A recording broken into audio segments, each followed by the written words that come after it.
Now yet the upcoming congress iri kuzikanwa nevanhu kuti aiwa iri kutsviridza, aiwa yamuri kuona kuti iri criticizwa navanhu vakawanda, yamuri kuona kuti aiwa vanhu vakawanda vane maspeculations, vanhu vari kuityira, vamwe vachiti aiwa musatambira ipapo, vamwe vachiti aiwa munochohwa-chohwa.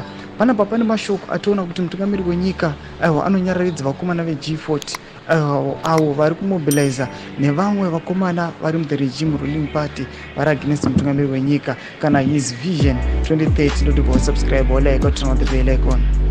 Tichipinda pahendo yaCH Mnangagwa anochiposta this video remutungamiri wenyika onyora achiti President Mnangagwa is reportedly called out the G40 faction for attempting to disrupt the upcoming ZANU-PF conference.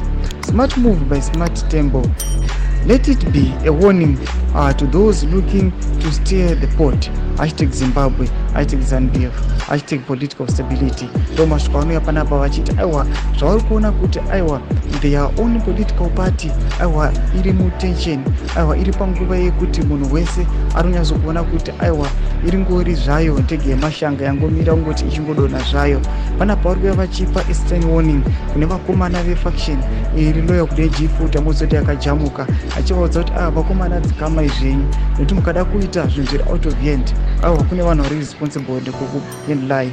Tudze mafunguro enyu munoti kudii pamusoro pechitiko ichi, vanhu vachiona kuti congress ichinge yasvedera kudai. Tudze mafunguro enyu pane comment section yedu. Subscribe or like and turn on the bell icon.